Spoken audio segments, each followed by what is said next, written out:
Hello दोस्तों, स्वागत है आप सभी का हमारे चैनल पर। तो हम लोग कर रहे हैं क्लास 12th का एनसीईआरटी, जो कि हम लोग पढ़ रहे हैं इसमें पॉलिटी, राजनीति शास्त्र। तो आज का चैप्टर है चैप्टर 2, जो कि चैप्टर का नाम है एक दल के प्रभुत्व का दौर। तो आप अगर आईएएस पीसी की तैयारी कर रहे हैं तो उसमें ये एनालिसिस करने के लिए और एनसीईआरटी पढ़ने के लिए बहुत ही महत्वपूर्ण सेशन है। और अगर आप क्लास 12th के विद्यार्थी हैं तो आपको तो पढ़ना ही है। तो चलिए हम लोग शुरू करते हैं एक दल के प्रभुत्व का दौर। इसके पहले पॉलिटी में चैप्टर 1 पढ़ाया गया है, तो आप लोग पिछली वीडियो जाकर दे सकते हैं। चलिए शुरू करते हैं। लोकतंत्र स्थापित करने की चुनौती। आपको अब अंदाजा लग चुका होगा कि स्वतंत्र भारत का जन्म किन कठिन परिस्थितियों में हुआ। अपने देश के सामने शुरुआत से ही राष्ट्र निर्माण की चुनौती थी और इन गंभीर चुनौतियों के बारे में आप पढ़ चुके हैं। ऐसी चुनौतियों की चपेट में आकर कई अन्य देशों के नेताओं ने फैसला किया कि उनके देश में अभी लोकतंत्र को नहीं अपनाया जा सकता है। इन नेताओं ने कहा कि राष्ट्रीय एकता हमारी पहली प्राथमिकता है और लोकतंत्र को अपनाने से मतभेद और संघर्ष को बढ़ावा मिलेगा। उपनिवेश के चंगुल से आज़ाद हुए कई देशों में इसी कारण लोकतांत्रिक शासन व्यवस्था कायम हुई। इस लोकतांत्रिक शासन व्यवस्था के कई रूप थे। कहीं पर थोड़ा बहुत लोकतंत्र रहा, लेकिन प्रभावी नियंत्रण किसी एक नेता के हाथ में था, तो कहीं पर एक दल शासन कायम हुआ और कहीं कहीं सीधे सीधे सेना ने सत्ता की बागडोर संभाली। अलोकतांत्रिक शासन व्यवस्थाओं की शुरुआत इस वादे से हुई कि जल्दी ही लोकतंत्र कायम कर दिया जाएगा। बहरहाल, एक बार कहीं लोकतांत्रिक शासन के पांव जम गए तो फिर उसे बदल पाना मुश्किल होता गया। भारत में भी परिस्थितियां बहुत अलग नहीं थी, लेकिन आज़ाद भारत के नेताओं ने अपने लिए कहीं ज़्यादा कठिन रास्ता चुनने का फैसला किया। नेताओं ने कोई और रास्ता चुना होता तो वह आश्चर्य की बात होती, क्योंकि हमारे स्वतंत्रता संग्राम की गहरी प्रतिबद्धता लोकतंत्र से थी। हमारे नेता लोकतंत्र में राजनीति के निर्णायक भूमिका को लेकर सचेत थे। वे राजनीति को समस्या के रूप में नहीं देखते थे, वे राजनीति को समस्या के समाधान का उपाय मानते थे।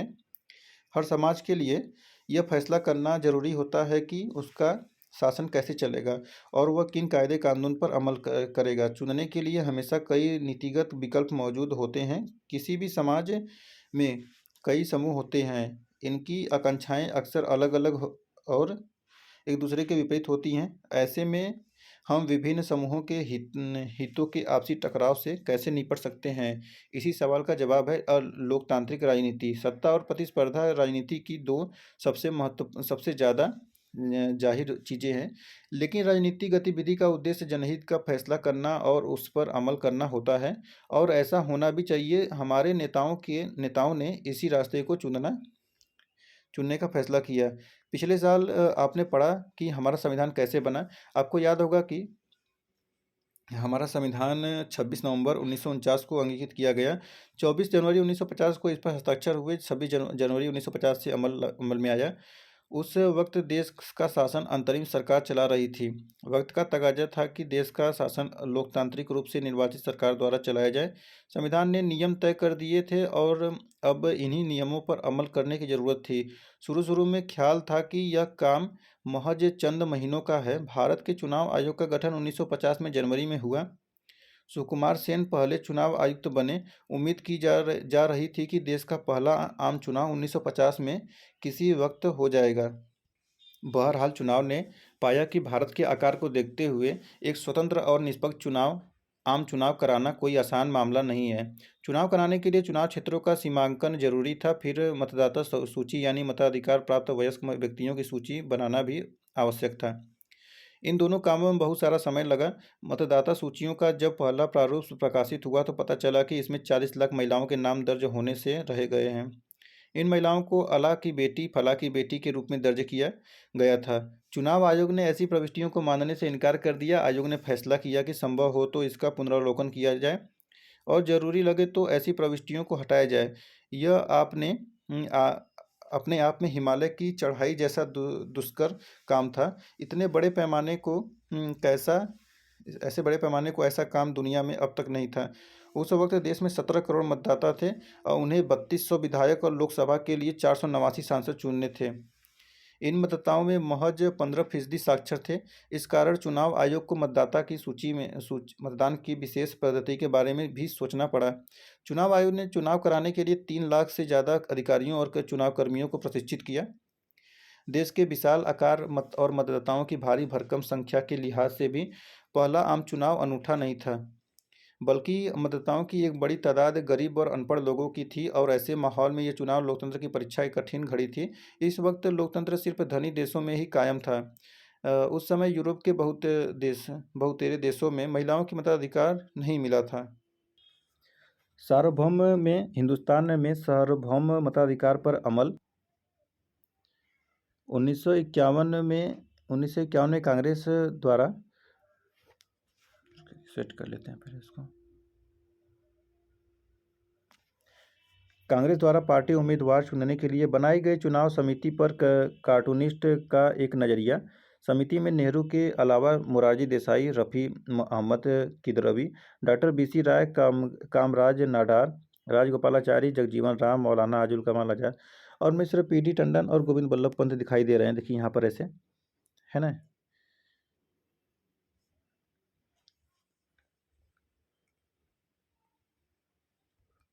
और नीचे जनता है।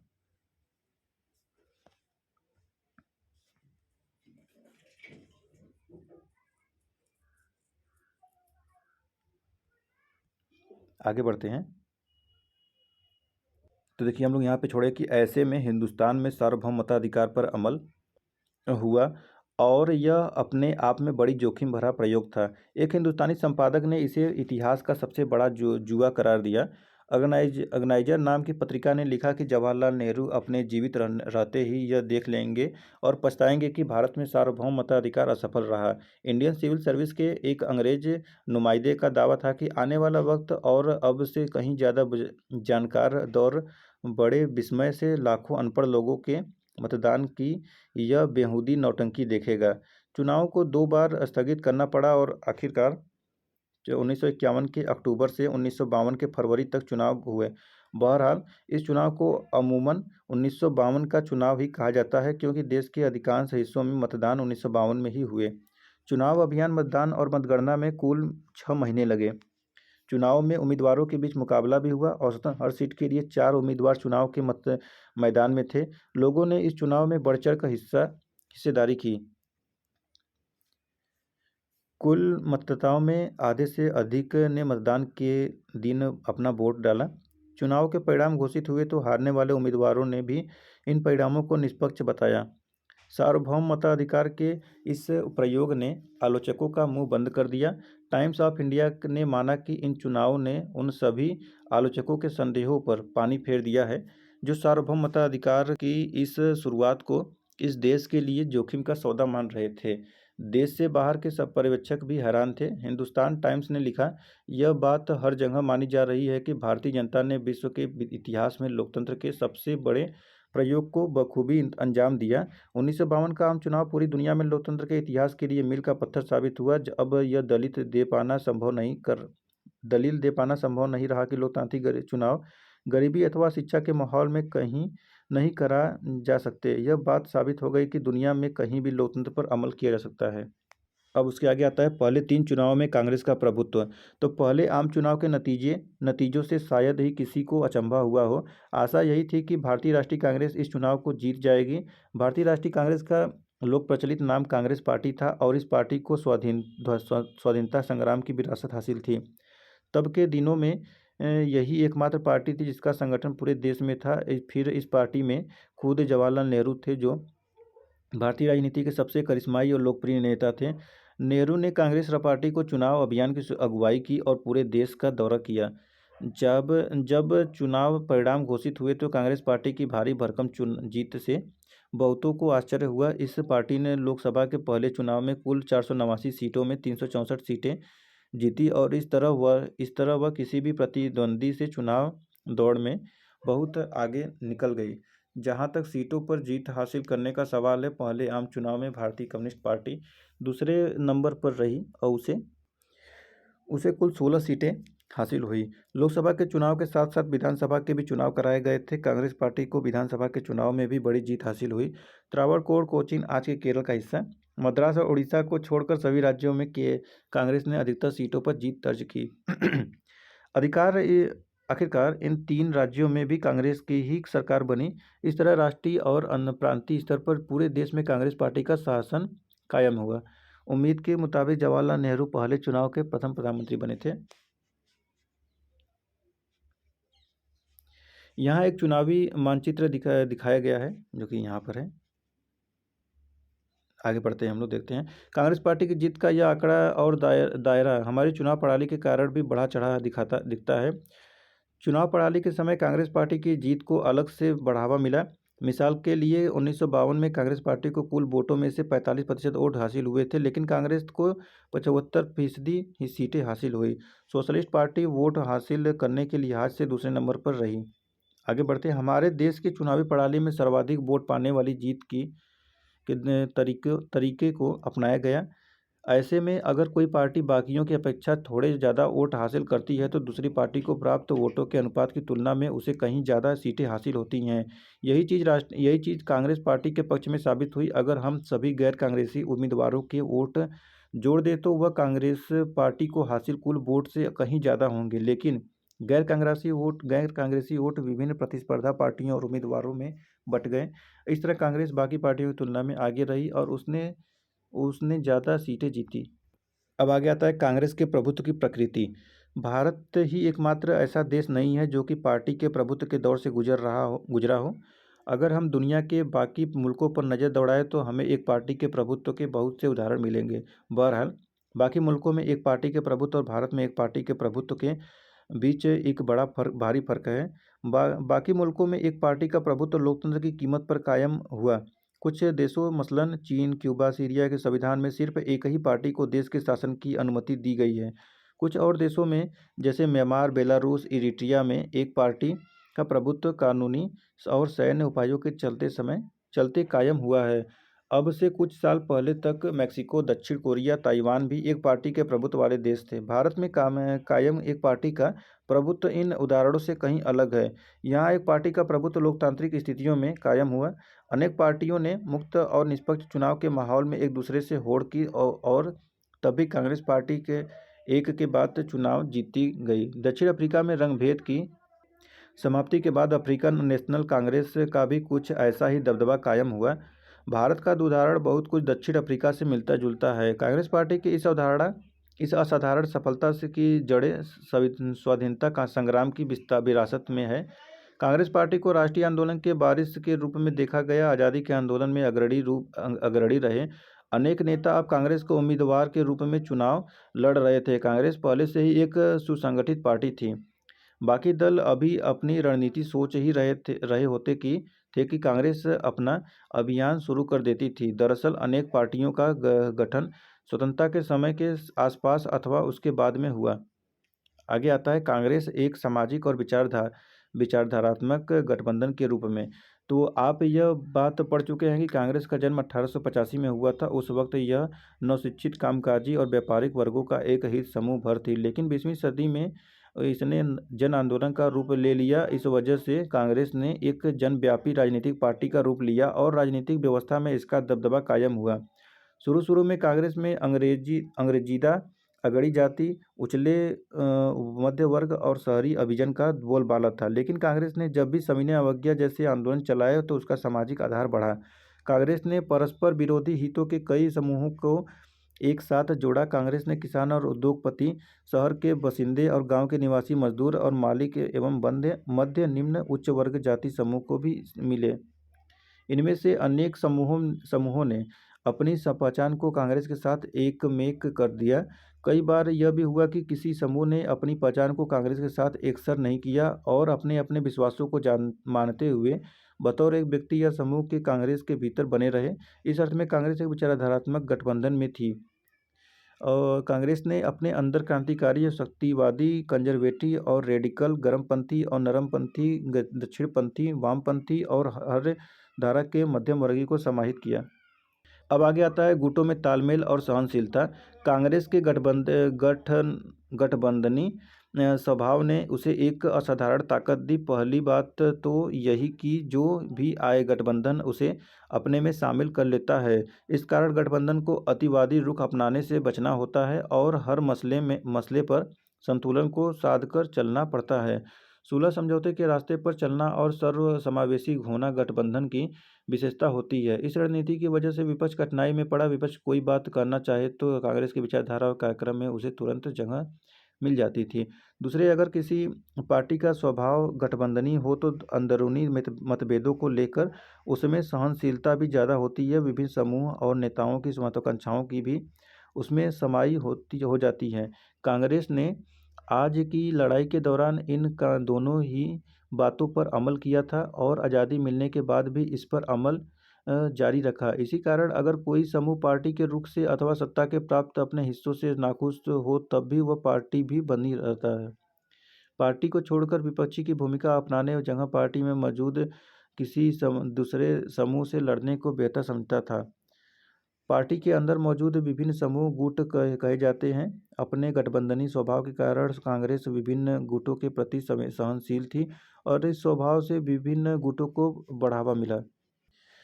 कांग्रेस की अधिकतर प्रांतीय इकाइयों विभिन्न गुटों को मिलाकर बनी थी। ये गुट अलग अलग विचारधारात्मक रुख अपनाते थे और कांग्रेस एक भारी भरकम मध्यवर्गीय पार्टी के रूप में उभर कर सामने आती थी। दूसरी पार्टियां मुख्यतः कांग्रेस के इस या उस गुट को प्रभावित करने की कोशिश करती थी। इस तरह बाकी पार्टियां हाशिए पर रहकर ही नीतियों और फैसलों को अप्रत्यक्ष रीति से प्रभावित कर पाती थी। ये पार्टियां सत्ता वास्तविक इस्तेमाल के कोसों दूर थी। शासक दल का कोई विकल्प नहीं था। इसके बावजूद विपक्षी पार्टियां लगातार कांग्रेस की आलोचना करती थी और उस पर दबाव डालती थी और उस क्रम में उसे प्रभावित करती थी। गुटों के मौजूदगी की यह प्रणाली शासक दल के भीतर संतुलन साधने के एक औजार की तरह काम करती थी। इस तरह राजनीतिक होड़ कांग्रेस के भीतर ही चलती थी। इस अर्थ में देखें तो चुनावी प्रतिस्पर्धा के पहले दशक में कांग्रेस ने शासक दल की भूमिका निभाई और विपक्ष की भी। इसकी कारण भारतीय राजनीति के इस कालखंड को कांग्रेस प्रणाली कहा जाता है। आगे आता है विपक्षी पार्टियों का उद्भव कैसे हुआ था। जैसा कि हमने ऊपर देखा, ऐसा नहीं था कि इस दौर में भारत में विपक्षी पार्टियां नहीं थीं। चुनाव परिणामों की चर्चा में हमारे सामने कांग्रेस के अलावा अन्य पार्टियों के नाम भी आए। बहुदलीय लोकतंत्र वाले अन्य अनेक देशों की तुलना में उस वक्त भी भारत में बहुविध और जीवंत विपक्षी पार्टियां थीं। इनमें से कई पार्टियां 1952 के आम चुनाव से कहीं पहले बन चुकी थीं। इनमें से कुछ ने 60 और 70 के दशक में देश की राजनीति में महत्वपूर्ण भूमिका निभाई। आज की लगभग सभी गैर कांग्रेसी पार्टियों की जड़ें 1950 के दशक के किसी न किसी विपक्षी पार्टी में खोजी जा सकती हैं। 1950 के दशक में इन सभी विपक्षी दलों को लोकसभा अथवा विधानसभा में कहने भर को प्रतिनिधित्व मिल पाया। फिर भी इन दलों की मौजूदगी ने हमारी शासन व्यवस्था के लोकतांत्रिक चरित्र को बनाए रखने में निर्णायक भूमिका निभाई। इन दलों ने कांग्रेस पार्टी की नीतियों और व्यवहारों की सुनिश्चित आलोचना की। इस आलोचना में विभिन्न सिद्धांतों का बल होता था। विपक्षी दलों ने शासक दल पर अंकुश रखा और बहुधा इन दलों के कारण कांग्रेस पार्टी के भीतर शक्ति संतुलन बदला। शुरुआती सालों में कांग्रेस और विपक्षी दलों के नेताओं के बीच पारस्परिक सम्मान का गहरा भाव था। स्वतंत्रता की घोषणा के बाद अंतरिम सरकार ने देश का शासन संभाला था। इसके मंत्रिमंडल में डॉक्टर अंबेडकर और श्यामा प्रसाद मुखर्जी जैसे विपक्षी नेता शामिल थे। जवाहरलाल नेहरू अक्सर सोशलिस्ट पार्टी के प्रति अपने प्यार का इजहार करते थे। उन्होंने जयप्रकाश नारायण जैसे समाजवादी नेताओं को सरकार में शामिल होने का न्योता दिया। अपने राजनीतिक प्रतिद्वंदी से इस किस्म का निजी रिश्ता और उसके प्रति सम्मान का भाव दलगत प्रतिस्पर्धा के तेज होने के बाद लगातार कम होता गया। इस तरह अपने देश में लोकतांत्रिक राजनीति का पहला और एकदम अनूठा था। राष्ट्रीय आंदोलन का चरित्र समावेशी था। इसकी अगुवाई कांग्रेस ने की थी और राष्ट्रीय आंदोलन के इस चरित्र के कारण कांग्रेस की तरफ विभिन्न समूह, वर्ग और हितों के लोग आकर्षित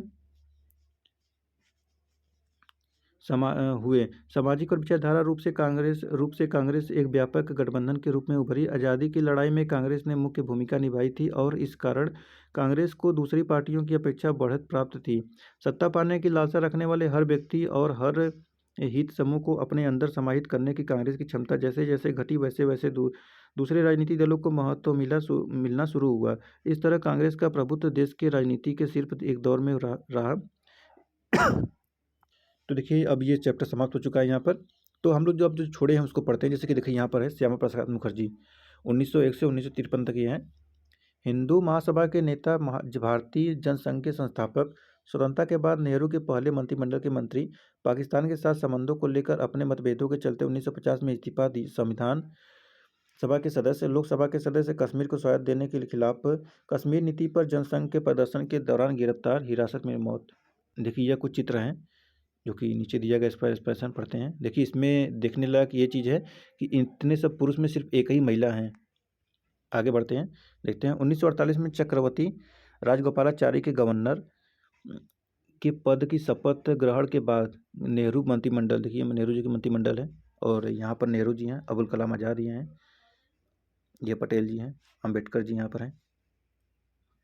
तो बैठे बाएं से दाएं देखते हैं, इधर मतलब बाएं से दाएं तरफ देखते हैं तो वो हैं अहमद किदवी, ये हैं अहमद किदवी।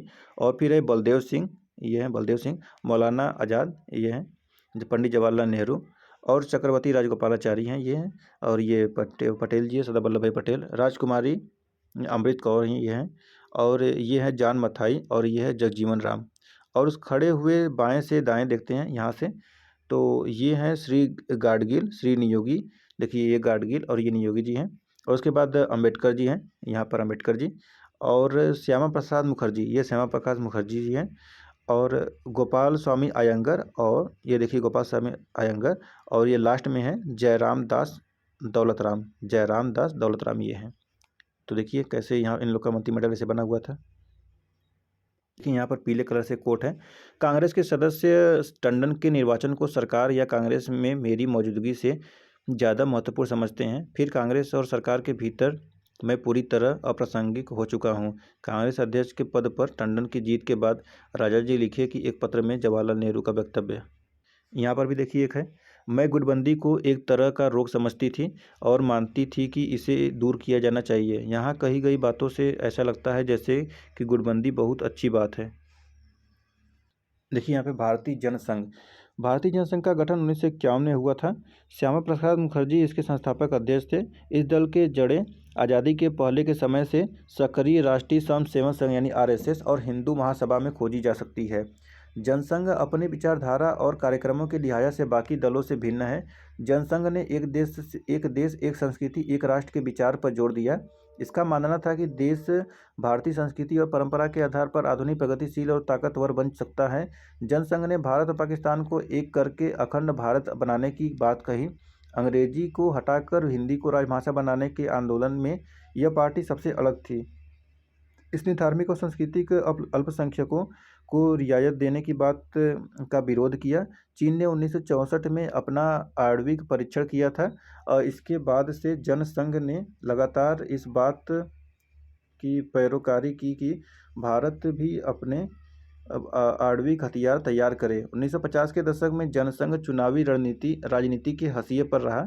इस पार्टी को 1952 के चुनाव में लोकसभा की 3 सीटों पर सफलता मिली। 1957 के आम चुनाव में इसने लोकसभा की 4 सीटें जीती। शुरुआती सालों में इस पार्टी को हिंदी भाषी राज्यों मसलन राजस्थान, मध्य प्रदेश, दिल्ली और उत्तर प्रदेश के शहरी इलाकों में समर्थन मिला। जनसंघ के नेताओं में श्याम प्रसाद मुखर्जी, दीनदयाल उपाध्याय, बलराज मधोक के नाम शामिल हैं। भारतीय जनता पार्टी की जड़ें इसी जनसंघ में है। दीनदयाल उपाध्याय देखिए 1916 से 68 का, ये राष्ट्रीय स्वयंसेवक संघ के पूर्णकालिक कार्यकर्ता, भारतीय जनसंघ के संस्थापक सदस्य, भारतीय जनसंघ में पहले महासचिव, फिर अध्यक्ष, समग्र मानवतावाद सिद्धांत के प्रणेता हैं। तो देखिए इस प्रकार यह समाप्त होता है चैप्टर। और हम लोग पढ़ रहे थे क्लास 12 का NCERT है पॉलिटी, जिसमें कि चैप्टर 2 आज हम लोग पढ़े, एक दल के प्रभुत्व का द्वार। इसके पहले चैप्टर 1 पढ़ा दिया गया है, तो आप लोग उसको जाकर पढ़ सकते हैं। और अब हम लोग नेक्स्ट वीडियो मिलेंगे चैप्टर 3 के साथ में। तो चलिए फिर मिलते हैं, धन्यवाद।